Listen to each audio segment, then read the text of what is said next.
일반 종교는 자기가 깨닫고 득도함으로 시작을 하고 고행을 함으로 무언가를 얻고 또 그렇게 하면 무엇인가를 성취한 것으로 여겨지게 됩니다. 사실 모든 종교는 매력이 있습니다. 그러나 죄인된 인간은 살면 살수록 결코 인간의 유한함을 깨닫게 되고 인간이 결국은 죽음으로 정착역에 도달하게 되는 것을 깨닫게 됩니다. 어떤 때는 스스로가 내가 왔던 그 길이 억울하지 않기 위해서 끝까지 달려가는 미련함이 우리에게 있고 그것이 마치 지혜인 것처럼 생각할 때도 많고 그리고 그것이 내가 가야 할 길이라고 그저 숙명처럼 여기는 경우도 많이 있습니다. 그러나 인간은 결코 그럴 만한 능력도 없고 그런 힘도 가지지를 못합니다. 죄를 지은 인간은 하나님을 선택할 수도 없고 또 인간은 자기 인생길을 결코 계획한다 할지라도 그 길을 걸어갈 수가 없습니다. 죄를 져서 하나님과 단절된 인간은 하나님이 찾아와 주시지 않는다면 결코 인간은 하나님을 만날 수도 없고 인간의 인간됨의 삶을 살아갈 수도 없습니다. 우리는 요한복음 4장에 보면 사마리아의 수가성 여인을 만나게 됩니다. 예수님 만나고 대화하는 중에 예수님이 여인에게 이렇게 말합니다. 내 남편을 불러오라고 말합니다. 이때 이 여인이 나에게는 남편이 없다고 대답합니다. 예수님께서 이 여인에게 이렇게 말합니다. 내가 남편이 없다는 말이 맞다. 내게 남편이 5이나 있지만 지금 있는 남편도 내 남편이 아니라고 말합니다. 여러분, 남편이 5이 있지만 지금 있는 남편도 내 남편이 아니라는 이 말은 여인에게 있어서는 가장 굴욕적이고 그리고 그의 삶이 얼마나 애환이 많은가를 알게 해줍니다. 그런데 우리가 이 부분을 생각하지 않고 하나님 편에서 생각하는 거죠. 그것은 어떤 험악한 인생을 사는 사람이든 어떤 죄를 진 인간이든 하나님께서는 똑같은 피조물이고 인간이라는 사실입니다. 그리고 그 주님이 만나주시는 인간은 복된 인간이요 그리고 하나님이 만나주신 인간은 소망이 있는 인간이라는 사실입니다. 여러분, 우리 중에 소망이 무엇입니까? 무엇을 미래라고 말할 수가 있습니까? 우리가 말하는 소망이 과연 어디에서 정점을 이루게 되는 겁니까? 우리는 학생 때에는 공부를 잘하고 좋은 학교에 진학을 하고 그리고 졸업하면 좋은 직장에 취직하고 좋은 배우자를 만나고 좋은 가정을 이루고 그러나 그것이 인생의 전부가 아니라는 걸 깨닫게 됩니다. 우리는 험악한 세월을 살아가면서 내가 성취하기 위해서 노력했을 때 부단한 노력을 하고 밤잠을 자지 않고 애를 써서 그리고 내가 그곳에 도달하면 도달하는 순간 우리는 허탈감을 우리는 금치 못합니다. 내가 이것 때문에 이렇게 잠을 자지 않고 노력했는가, 애를 썼는가, 오히려 우리에게 찾아오는 것은 너무 깊은 허무라는 것을 알게 됩니다. 여러분, 사실 우리 중에 나는 만족하다고 말할 수 있는 사람은 누가 있습니까? 아무도 우리에게는 그렇게 말할 수 있는 자신 있는 사람은 아무도 없습니다. 예수님께서 12제자를 선택하실 때도 제자들이 나온 건 결코 아닙니다. 주께서 그들을 선택해 주시고 밤이 맞도록 기도한 뒤에 12제자를 주께서 선택하신 겁니다. 하나님께서 창세전에 선택하셔서 21세기에 지금 우리가 이렇게 살고 있는데 우리를 하여금 예수 믿게 하시고 그걸 깨닫게 하셨다는 사실입니다. 막연히 태어난 사람도 없고 우연히 태어난 사람도 결코 없습니다. 앞으로 가면은 훨씬 더 우리가 상상할 수 없는 참 상식 밖의 일들이 많이 일어나게 될 겁니다. 한때 복제인간이 떠들다가 요새 조금 조용해졌습니다. 앞으로 계속 인공지능이 아마 얘기가 되고, 그리고 사람들에게는 인공지능이 대세인 것처럼 여기게 될 겁니다. 아니요. 인간의 능력은 오늘 낮에 김민근 장로님이 기도하신 것처럼 하나님보다 조금 못하게 사람을 창조하셨기 때문에 인간의 능력은 그야말로 무한대로 간다는 걸 잊어서는 안 됩니다. 이걸 다른 말로 말하면 인간의 취약도 무한대로 갈 수 있는 것을 우리에게 가르쳐 주십니다. 악하려면 얼마든지 악하고 더 악하게 갈 수 있는 것이라 이 말입니다. 그러나 반대로 인간이 선하려면 한없이 선을 향해서 나아갈 수 있음을 우리에게 가르쳐 주십니다. 사실 우리의 모든 삶은 하나님께 있습니다.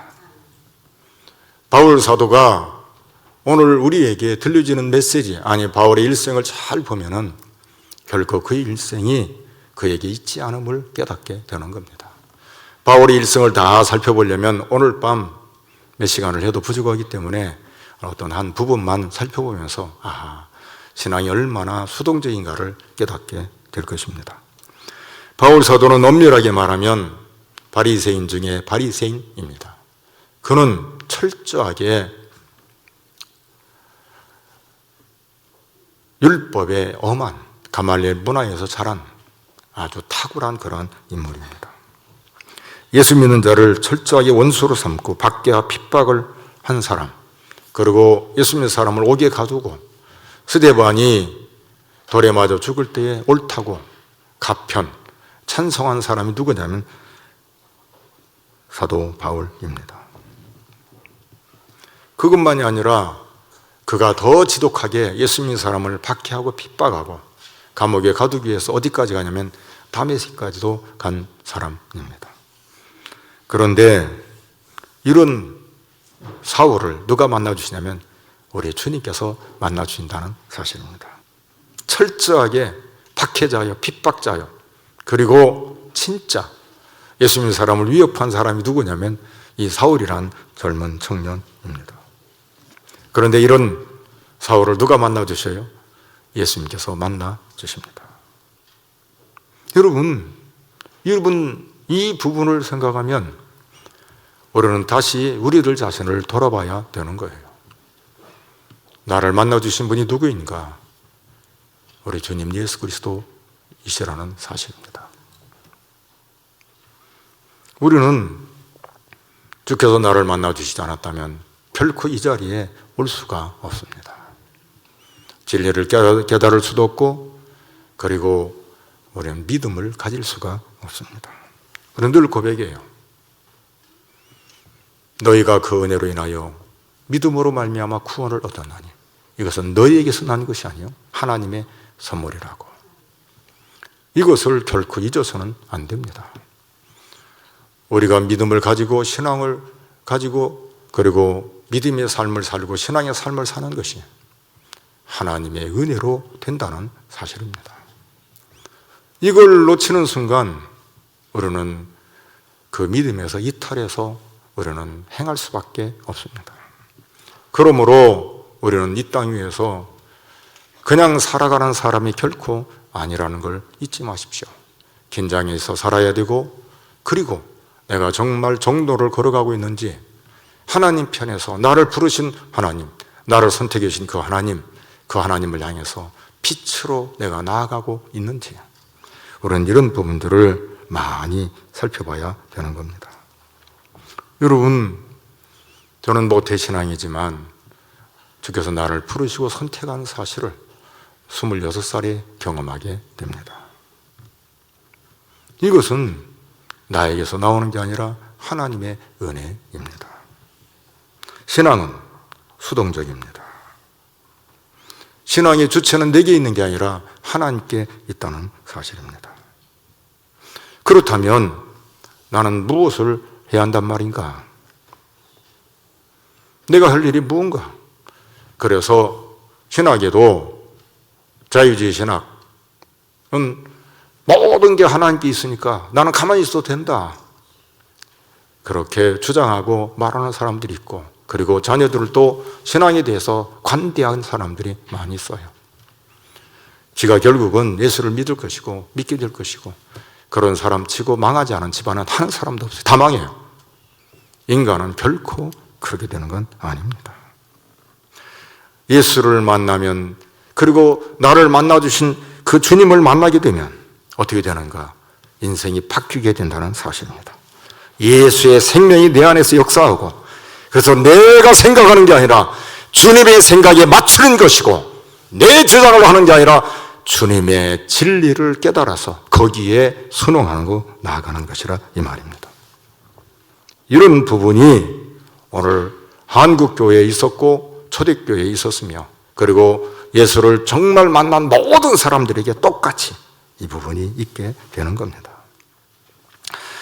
오늘 바울 사도는 제2차 선교 여행을 떠나면서 돌아보다가 아시아로 가고 싶은 마음이 있어요. 여기 아시아는 오늘 이 동남아시아를 말하는 게 아니라 오늘날 터키 지역을 말합니다. 아시아를 가고 싶어서 그리로 계획을 세웁니다. 여러분, 예나 지금이나 내가 전도를 나가든지 선교를 하든지 할 때에는 그냥 하는 게 아니에요. 많은 계획을 세우고, 그리고 누구와 같이 갈 것인지, 그리고 경비가 어떻게 될 것인지, 그 다음에 경로가 어떻게 될 것인지, 거기에 기후가 무엇인지, 내가 거기 가서 어떻게 해야 할 것인지, 그걸 다 계획을 세우는 거예요. 세우지 않고는 여러분, 우리는 쉽게 어떤 일을 성취할 수가 없는 거라 이 말입니다. 바울 사도가 일행들과 함께 아시아로 가려고 노력을 하는데 성령께서 막아요. 가지 못하게. 그래서 애를 쓰다가 부르기아와 갈라디아 땅으로 가게 됩니다. 무시 앞에 이르러 비두니아로 가려고 하는데 그때 노력을 해요. 근데 예수의 영이 허락하지를 않습니다. 여기 예수의 영이라는 말은 성령 하나님을 말하는데 성령께서 허락하지를 않는 거라 이 말입니다. 무시아를 지나 드로아로 내려갔는데 그날 밤에 잠을 자는데 환상 중에 마게도냐 사람 하나가 서서 바울에게 청합니다. 마게도냐로 건너와서 우리를 도우라고 그렇게 환상 중에 요청을 합니다. 이때 바울 사도가 그 환상을 보고는 마게도냐로 떠나기를 힘씁니다. 왜냐하면 하나님이 저 사람들에게 복음을 전하라고 우리를 부르신 줄로 인정했기 때문입니다. 그래서 어떻게 해요? 바울이 일행을 데리고 방향을 틀어서 유럽의 첫 성 빌립보에 도달하게 됩니다. 여러분, 하나님의 인도를 받고 하나님께서 이끌어서 유럽의 마게도냐의 첫 성 빌립보에 도달을 했으면 짠 하고 환영을 하고 그리고는 대대적인 이 축하 파티가 이루어져야 되는데 아니에요. 세상은 결코 믿는 사람들을 알지도 못하고 대접할 지도 못할 뿐만 아니라 오히려 이상한 눈으로 쳐다보는 게 세상입니다. 빌립보에서 고난은 이루 말할 수 없이 아주 많이 당하게 됩니다. 기도 처소를 찾기 위해서 돌아다니는 바울의 일행을 보고는 귀신 들린 여종이 따라다니면서 귀찮게 해요. 얘들은 지극히 높으신 하나님의 종이라고, 구원의 이 복음을 전하기 위해서 이곳에 왔다고 계속 따라다니면서 하니까 바울 사도가 그 여종의 귀신을 쫓아냅니다. 여러분, 귀신 들린 사람에게서 귀신을 쫓아내면 얼마나 감사한 일입니까? 그런데 이 일로 말미암아 이 여종을 통해서 점을 해가지고 그 복채를 많이 두둑하게 챙기는 주인들이 바울 사도의 일행을 고발합니다. 묻지도 않고 얼마나 두드려 팼는지 감옥에 들어왔는데 정신을 잃어버려요. 한밤중에 눈을 뜹니다. 그런데 바울과 실라를 보십시오. 그들에게서 무엇이 나오는가? 억울하다, 예수 믿어도 별 수 없다, 이렇게 유럽으로 내가 아시아로 가려고 했는데 막아놓고 유럽으로 보내놓고 이럴 수가 있냐고 하나님을 향해서 원망하거나 아니면은 고함을 지르거나 예수 믿어도 별 수 없다 그렇게 말하지를 않습니다. 오히려 조용히 하나님 앞에 기도합니다. 그리고 하나님을 향해서 찬송을 부릅니다. 이게 신앙의 수동적입니다. 이 모든 게 하나님에 의해서 이루어지는 걸 깨달아요. 그리고 하나님께 맡깁니다. 하나님의 인도를 구합니다. 여러분, 여기서부터 시작이 되는 거예요. 반전이 되는 겁니다. 여러분, 여쭤보겠습니다. 여러분, 예수 잘 믿어요? 예수 잘 믿으면 여러분의 친구가 여러분을 위해서 기도하는데, 내가 당신을 위해서 기도하는데, 하나님이 이런 것 같아라는 말을 여러분 얼마나 듣습니까? 정말 여러분이 예수를 잘 믿는데, 여러분이 정말 교회 안에서 여러분을 위해서 기도해 주는 사람, 내가 당신을 위해서 기도하는데 자꾸 걸려. 여러분, 그런 말을 여러분 들은 사람이 있어요? 없다면 잘못 믿는 거예요. 그게 없다면 큰일 나는 거예요. 그게 있어야 해요. 그게 없으면 여러분 예수 믿는 게 뭐예요? 정말 예수를 믿는 사람이면 가족처럼 살아야 되는 거 아니에요? 그리고 위해서 기도하는 거죠. 기도를 하고, 이건 아닌데, 이렇게 가면 안 되는데, 아니야. 말할 줄 알아야죠. 내가 기도해 보니까, 아니다. 말할 줄 알아야 한다. 여러분, 그렇게 말할 정도라면 정말 믿음이 가치롭게 주님을 향한 그것이 없으면 안 되는 거예요. 자, 예를 들어 얘기해 봅시다. 두 사람 말고 한 사람만 얘기해. 조봉임 목사, 췌장암 딱 걸렸어요. 간담최하니까 간담최, 간암, 담도암, 췌장암 다 무서운 거예요. 담도암 딱 걸렸다면 6개월이에요. 6개월 의학적으로. 의사 선생님들이 많이 계시는데 도를 이렇게 선을 넘어서 미안해요. 그러나 상식적인 건 얘기하는 거예요.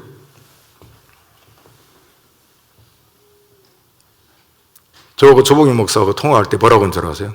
야, 수술하지 마. 너 수술하면 그날로 병상에서 내려오지 않고 그냥 죽어. 그러니까 절대 하지 마. 우리는 목회자잖아. 일생을 목회해서 알잖아. 성도들이 어떤 수술을 했을 때 어떻게 되고 어떻게 죽는 거 다 알잖아. 나도 알아. 근데 그 교회 의사가 29명, 세브란스 병원에 매일 와서 수술하잖아요. 이거 수술이 합니다. 제가 일주일에 2번 전화해요. 야, 너 절대 수술하지 마.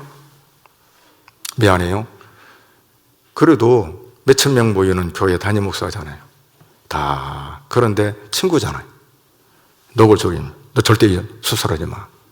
여러분, 내가 책임져 주는 거 아니잖아요.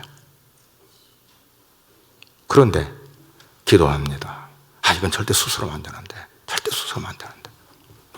전화하는 거죠. 내가 책임져 주는 거 아니잖아요.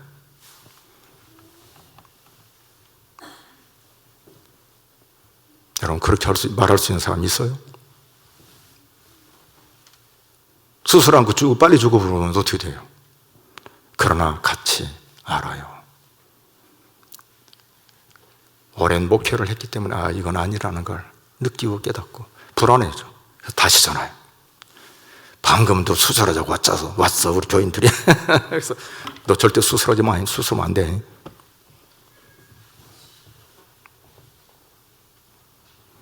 사랑하는 성도 여러분, 인생은 너무 행복해요. 아름다워요.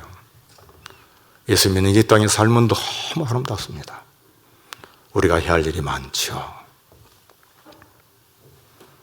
오늘 바울 사도 이렇게 고백해요. 내가 달려갈 길과 주 예수께 받은 사명, 곧 하나님의 은혜의 복음을 증언하는 일을 맡으려 하면 나의 생명을 조금도 귀한 것으로 여기지 아니하노라. 신앙은 수동적입니다. 하나님의 절대 주권에 우리가 순종하면서 나가는 거예요. 그 사람 믿음이 좋은지는 하나님 말씀에 얼마나 순종하는가를 순종하는가를 보면 알 수가 있습니다. 주님을 위해서 얼마나 멋지게 기가 막히게 여러분 쏘아요? 1년에 몇 번 쏘아요? 여러분 1년에 헌금 얼마나 해요? 잘 생각해 보십시오. 정말 나를 구원하신 주님께 얼만큼 헌신해요? 펼쳐놓고 봤을 때 부끄럽지 않는지, 부끄러운지 한번 보세요. 몰라서 지나간다고요? 아니요. 하나님은 속일 수가 없어요. 신앙은 수동적이에요. 하나님의 뜻에 우리는 나아가는 거라 이 말입니다. 그러기 위해서 우리는 하나님의 뜻을 잘 알아야 됩니다. 하나님의 뜻에 맞게 하려면 믿음으로 살아야 해요. 우리가 기도하는 이유가 뭐예요? 잘 먹고 잘 살기 위해서 기도하는 게 아니에요. 하나님의 뜻을 순종하기 위해서. 성경을 배우는 이유가 뭐요? 우리가 철저하게 제자 훈련 받는 이유가 뭐요? 지식을 쌓기 위한 것도 아니고 괜찮은 사람 되기 위한 것도 아니고 장로, 권사, 집사 되기 위한 것이 아니라 하나님의 뜻을 깨닫고 하나님께 순종하기 위해서 정말 하나님 원하는 하나님의 사람으로 살아가기 위해서 우리는 훈련을 받고 우리는 철저하게 하나님 앞에 엎드려 기도하는 이유가 거기에 있습니다. 바울 사도가 예루살렘에 이제 곧 도착하게 됩니다. 바울 사도가 어느 집에 들어가 있냐면 가이사라에 가서 7 집사 중에 하나인 빌립 집사 집에 들어가서 머뭅니다. 그때 누가 오게 되냐면 선지자 아가보라는 사람이 그 집에 와서 갑자기 대뜸 바울 사도의 허리띠를 딱 그냥 들고는 이 인자가 누구냐고, 그러면서 이렇게 묶여서 예루살렘 올라가면 이렇게 묶여서 고난을 당할 거라고 말합니다. 그때에 거기에 있는 사람들이 바울 사도로 하여금 올라가지 말라고 권해요. 그때 바울 사도가 뭐라고 말하죠? 여러분이 어찌하여 우로 내 마음을 상하게 하느냐? 나는 주 예수의 이름을 위하여 결박당할 뿐 아니라 예루살렘에서 죽을 것도 각오하였노라. 이게 사도행전 21장 8절에서 14절인데 우리 같이 한번 읽어보겠습니다. 이튿날 떠나 가이사라에 이르러 7 집사 중 하나인 전도자 빌립의 집에 들어가서 머무르니라. 그에게 달레시스니 처녀로 예언하는 자라. 여러 날 머물러 있더니 아가보라 하는 한 선지자가 유대로부터 내려와 우리에게 와서 바울의 띠를 가져다가 자기의 수족을 잡아매고 말하기를 성령이 말씀하시되 예루살렘에서 유대인들이 이같이 이 띠 임자를 결박하여 이방인의 손에 넘겨주리라 하거늘 우리가 그 말을 듣고 그곳 사람들과 더불어 바울에게 예루살렘으로 올라가지 말라 고나니 바울이 대답하되 여러분이 어찌하여 울어 내 마음을 상하게 하느냐? 나는 주 예수의 이름을 위하여 결박당할 뿐 아니라 예루살렘에서 죽을 것도 각오하였노라 하니 그가 권함을 받지 아니하므로 우리가 주의 뜻대로 이루어지이다 하고 그쳤노라. 아멘. 여러분 모두가 다 사명을 받은 사람이에요. 목사는 목사로서, 장로는 장로로서, 우리는 각기 은사와 재능을 따라서 하나님께서 사명을 주셨습니다. 우리는 우리에게 주신 것을 가지고 주의 일을 감당하는 사람들입니다. 우리는 이 세상에 사는 아주 아름다운 목적이 있습니다. 나를 만나 주신 주님, 나에게 믿음을 주신 주님, 나에게 은혜를 베풀어 주신 그 하나님, 나를 자녀로 삼아 주시고 이 세상을 떠날 때 나를 귀하게 여기시고 천국에 살게 하시는 하나님, 그 하나님의 은혜에 감사해서 사는 이 땅의 삶입니다. 여러분, 주님의 그 은혜를 경험할 때에 모든 사람 공통된 게 뭔지 아세요? 이 세상이 너무 아름답다는 거예요. 살고 싶은 마음이 더 많고 주님을 위해서 사는 것이 너무 좋다는 이 사실입니다. 여러분에게 이러한 기쁨이 있습니까? 정말 주님 때문에 사는 것이 너무 좋고 행복하고 매일매일 살아가는 것이 하나님의 은혜라고 나도 모르게 입에서 튀어나오고 간증거리가 있고 옛날 얘기가 아니라 지금 여러분들에게 이게 있느냐 이 말입니다. 우리는 내가 가지는 게 아니라 하나님께서 우리에게 믿음을 주신 거예요. 신앙은 수동적입니다. 나 같은 죄인에게 찾아오셔서 예수를 믿게 하고 그리고 그 은혜 속에 살게 하신 분이 누구인가? 우리 아버지 하나님이십니다. 3가지를 기억하고 마치도록 하겠습니다. 첫째는 말씀과 기도의 삶을 얼마나 살아가는지 점검하십시오. 말씀과 기도의 삶을 사시기를 바랍니다. 두 번째는 예배를 소중하게 여기고 전도의 삶을 사시기를 바랍니다. 세 번째는 우리 중간에서 보면은 멜로디에서 예배소에 있는 장로들 오라고 할 때 쫙 와요. 그리고 바울 사도의 지도를 받습니다. 여러분, 교회는 세상과 달라요. 영적 지도자의 지도를 잘 받으시기를 바랍니다. 그게 없으면 여러분 망해요. 이 3가지를 꼭 기억하시기를 바랍니다.